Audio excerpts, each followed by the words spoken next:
Modern metal production to me all feels based upon fear and risk. Recording an album has lots of costs associated with it. Of course, right, we have cash, capital, money. Without money, for the most part, of course, the project simply ends here. You need a baseline of cash, of capital to buy a DAW, and yes, buy the DAW, you scumbags.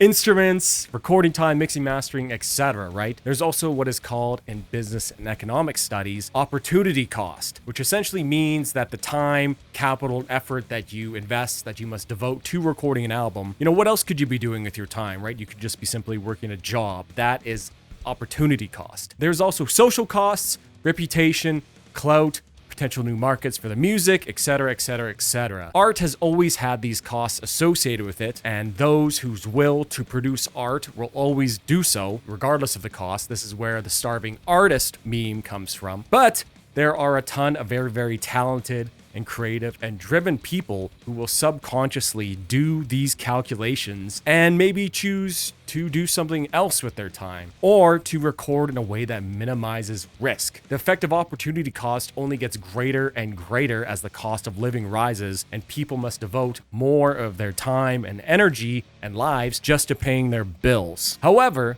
recording has also never been cheaper or easier to do at home. And in metal, over the last, let's say decade and a half, maybe 2 decades, there's sort of become a general agreed formula to produce a good sounding album and a whole cottage industry devoted around it. We will get to what this is later, but basically you do X, Y, Z, which is already known to produce great results. So you do those things, right? Why would you deviate? Why risk doing something different? And why risk having all your effort, time, and money sound like poo-poo and nobody like it, basically, right? Well, hello, my friends, and meet again. It has been a while. Where should we begin? Today, on another episode of Varvis Complains about the modern metal scene, there's a term used in video games which I think is very, very appropriate here. The term is meta, M-E-T-A, and it is not about the cringe company. It refers to an acronym, most effective tactics available. And I know meta has other definitions, but language, by definition, is fluid and ever-changing, so deal with it, you grammar nerds. Meta is a thing, right? New meanings for words come around all the time, and so meta is most effective tactics available. Basically, it means you do whatever makes it the easiest to win or to achieve whatever goal you want. You follow the meta. This applies to pretty much everything. It also applies to metal, I promise. I was once terribly addicted to League of Legends. Yes, I know. My main was a champion named Annie. Now, Annie was one of the original champions that you could play back in the day, right? And so her kit was very, very simple and easy to use and easy to understand. And over time, as the game evolved, more and more champions were released with more wild and crazier complex move sets. Thus, as time went on, if I wanted to win, I pretty much had to stop playing Annie and switch to a newer, more powerful champion, right? But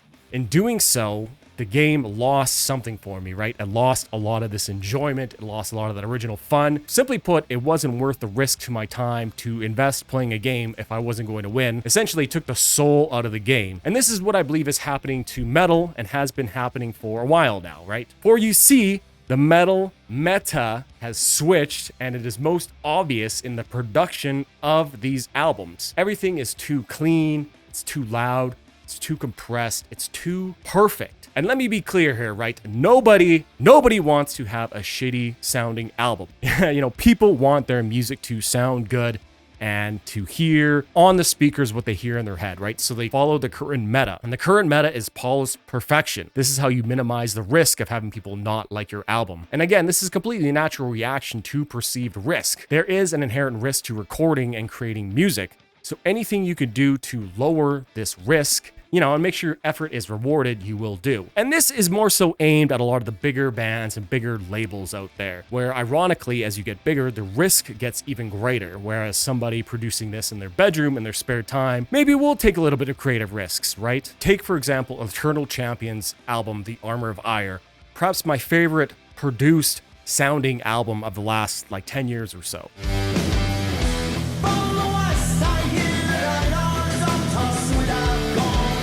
They took an extreme risk in making their music sound like this because it easily could have gone over not nearly as well. It could have sounded terrible, right? However, I would argue that perfection is often the enemy of good and unique, right? Risk breeds creativity and originality. And while minimizing risk, you minimize the soul. One of the easiest and most clear examples of this is when older bands re-record their old material. I will pick on Saxon here. Not only do I love Saxon, right? They're a classic heavy metal band, one of my all-time favorites, whose catalog I have been devouring and jamming a lot here lately. But Saxon also has a lot of stuff they've re-recorded. Now, let's be honest here, right? A lot of these old Saxon albums kind of sound, frankly, shitty, right? Thin guitars, boxy drums with huge gated reverb snares, vocals slathered in sort of muddy delay and reverb with so much that it becomes sort of just a muddy mess vocally, right? Objectively, in 2025, these early Saxon albums kind of sound like ass. However, subjectively, I think these albums sound fantastic. I love the way these albums sound. There is so much soul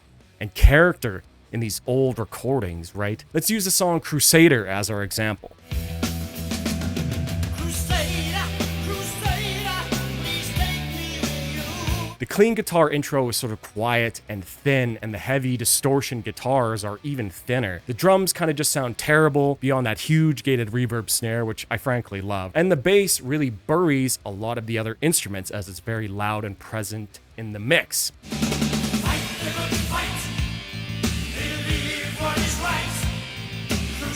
The singing isn't pitch perfect, and you can often hear the volume subtly changing on some of the takes as maybe he was moving back and forth from the mic, right? But still, the overall package works fantastically, and it just oozes soul and originality and uniqueness. Yet this old-ass version from 1983 sounds leagues better than the more technically, I guess, objectively better production of the 2009 re-recording of Crusader.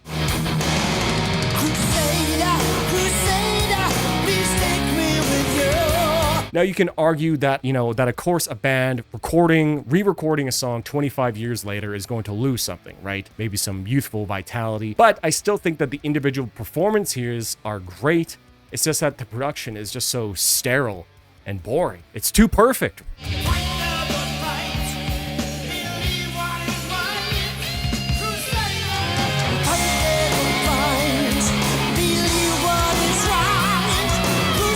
"99 times out of 100, I will just listen to the original. I want that uniqueness. I want that soul." Now, I know Saxon was sort of famously unhappy with a lot of their old recordings, and it is entirely in their right to re-record their own material in a way that makes them happy. I am also sure there are tons and tons of people out there who actually prefer the new recordings. But to me, Saxon, in this re-recording of this old song in this new metal production meta, has lost a lot of soul in the process. Now, soul is sort of like a cop-out term that a lot of people have been using for a while now, including me, right? I say it all the time. And almost always referring to older things when comparing them to new things, right? The old thing has soul, the new thing is soulless. And a lot of times I think this word is toothless. So let us rephrase this word soul and simply call it imperfection, or perhaps humanity. It's not like people weren't chasing perfection back then, right? They wanted their songs to sound as good as possible. Famously in the 80s, of which only the biggest bands could afford to do this, they would spend months and months in the studios, nailing every take to perfection, and let's be honest, partying too, but famously Def Leppard's producer Mutt Lange would have the band re-record individual notes of chords, tuning the guitar, getting the intonation absolutely pitch perfect to make sure that everything was absolutely nailed, exactly perfect. However, this was not the case for 99% of bands who simply couldn't afford the studio time, right? All right, boys, editing Varvis here. Haven't showered today, kind of look like shit. I don't care. So I just wanted to clarify my point here. So what I was essentially saying here is that back in the 80s, a lot of the top tier bands could afford to spend all the time in the studio, months and months and weeks getting these perfect takes, everything perfect, getting everything done as good as they can, right? Achieving that perfection, right? Def Leppard, Metallica, these are the level of bands that you could achieve this perfection. The rest, the 99% of the other bands, right? You had to go in there, maybe you had a week or two, and you just had to nail your takes, get your songs done, and do as well as you can in the limited time frame that you had to record. Now that recording at home, bedroom recording, You could do most of the recording that you need for an album at home, in your bedroom, in your home studio, right? The level of home quality recording is so high that you basically can't tell the difference anymore. Really, it's only drums that you need to go somewhere to record properly. But even then, right? Drum VSTs are crazy, but I'll mention that in the video in just a second. But now that we've gone this far, we sort of moved back to how the big bands did it, right? Where you had to spend months and months and weeks getting the perfect takes, right? The bedroom guitarist, the bedroom producer, you could spend as much time as you want getting every single guitar take perfect, every vocal line perfect, programming your drums, aligning everything to the grid as much as you can, right? It's like we are back to getting this perfection, to achieving this perfection just by virtue of the recording technology. And this is a good thing. Don't get me wrong, right? You should be able to make the music that you want at home, right? That's a great thing. But now people are hyper fixating, trying to make everything sound as perfect as they can. And now that they're not sort of limited by the price of studio time, that perfection or that level of perceived perfection, I guess I should better phrase that as, is much more easier to attain. If that makes any sense. Now, the channel URM Academy and the man behind it, A.L. Levy, does a really, really great job on this video here, explaining a lot of the reasons why this new metal production meta developed. Drums are really, really expensive, difficult, and hard to record, right? So a drum VST came along, which sounded great and worked fantastically. And what a blessing, right? Even live drums now are sample augmented and grid aligned to just make them sound as perfect as possible. People have also figured out what makes metal guitars sound good. You take a 5150 or 6505 amps or maybe a Mesa dual rectifier through a vintage 30 cab, mic'd with an SM57 with cuts around 6K and 1K, and it'll give you like a great guitar sound. Bass, throw it through parallax. Let's not even start with the vocals, right? This all isn't even mentioning the crazy loudness wars when it comes to mixing and mastering afterwards, which is like another topic altogether. Basically what happens here is that human knowledge gets accumulated and built upon everything right there. Right now, we probably have hundreds of thousands of metal albums recorded, documented with how they recorded, how the guitars, what guitar they're using, what amps, what drums, blah, blah, blah. Everyone who has recorded shares their knowledge of what they did with others, or people try to figure out how the album that they really like the sound was recorded, right? Why does this sound the way it does? And so this knowledge builds. And over time, people try things and report back. Forums emerge, people talk in person, and a meta emerges, right? The most effective way to get a good sounding metal record. If you want your metal album to sound good, to sound in a way that objectively to a lot of people is pleasing, you do these specific things to achieve it. This minimizes the risk of your album sounding bad to sound as good as possible, to sound as good as everyone else's, right?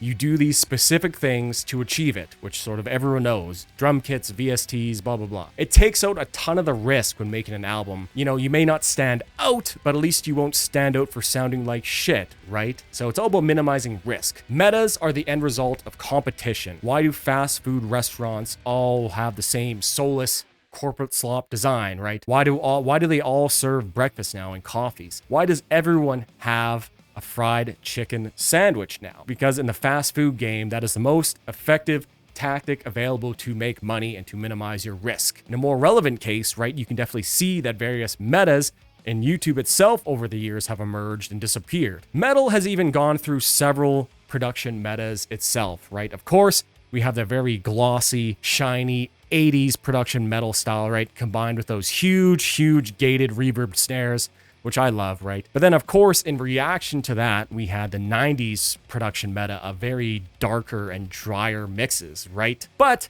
the metal meta is even now clearer and more defined than it ever was. And I would say that this current meta has been going on for basically like 15 years or so. Now, here's where it gets interesting. Because this metal meta we're in, this idea of polished perfection, isn't really about music anymore, right?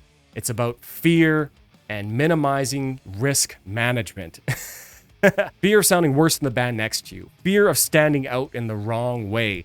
Fear of being compared to, those perfect modern mixes that you'll be played alongside on Spotify playlists. It's not about chasing the soul of the music anymore. It's about not getting roasted in the YouTube comments for having your guitar sound thin or buzzy, or by having quote unquote bad production, or by some asshole talking to a camera here on YouTube, right? So every imperfection is ironed out, quantized everything, DI'd, maxed, drums are grid aligned, we melodine the vocals to death, right? We double, quad track all the rhythm guitars with surgical precision, a million takes, you sit at home, right? We all use the same amp sims, the same EQ curves, the same limiters, and in doing so, we've sort of created this giant metal assembly line, which is the modern metal meta. Every record sounds huge, but nobody sort of feels huge anymore. And don't get me wrong here, this isn't like an old man yells at cloud moment. Well, I guess it is, right? I don't think modern metal sucks. In fact, a lot of it is really technically mind-blowing and impressive and really, really good to listen to, and I love it, right? The musicianship is insane. The clarity and power of modern mixes is something that 80s and 90s bands could like only dream of, right? And everyone wants their album to sound great. But when everything is perfect, nothing stands out. When everything is clean, nothing feels dangerous. It's all just kind of sterilized, distilled. Feels like no humanity is left beyond the voices and hands playing the instruments. And even then, right, you can edit DI guitars like crazy to make everything perfect. On grid, snapped, right? Control Q, quantize it, right? Has to be like a baseline of a good performance, but it does not really matter as much as before, right? Because now we have everything else sounding great. That's why I think the next big shift in the metal meta, the new meta, might actually be imperfection. I want to hear your hands grazing the other strings while you're playing. I want to hear that maybe your drummer was, rushing a fill here, or pushing the tempo in some other place. I want to hear the singer's voice crack on that really powerful line. Give me the soul back, right? Now I know that many, many bands want to sound like this. They want the loudest, most in-your-face, perfectly sounding, brutal, powerful records. And right, there is simply nothing wrong with that. Everybody can make their art the way they want it to there. And that's not to say there isn't a ton of extremely soulful metal being made and produced today. Far from it. I mentioned Eternal Champion earlier, but my buddy Fane's Dreams latest album is a really, really great example of this. It's all amps mic'd up, real performances, great album there.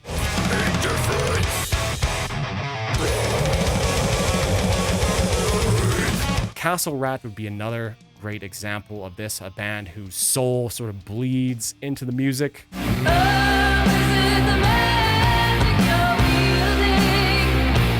And among many, many other bands, so please leave your favorites down in the comments. Ironically, it seems that the bigger the bands get, the more risk adverse they become. And I get it, incomes, livelihoods, families, companies, employees, they all depend on these records succeeding and sounding really great.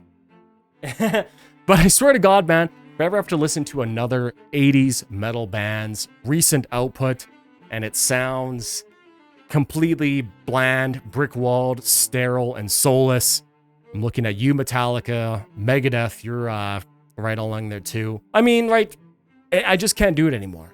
Anyways, I just want to have a little bit of rant about some things I've been noticing and some subgenres it is way worse than others.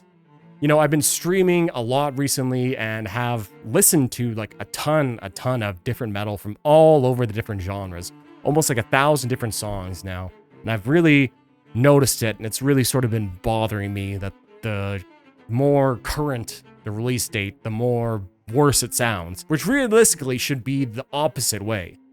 So, bring the soul back. I've been Varvis. Cheers.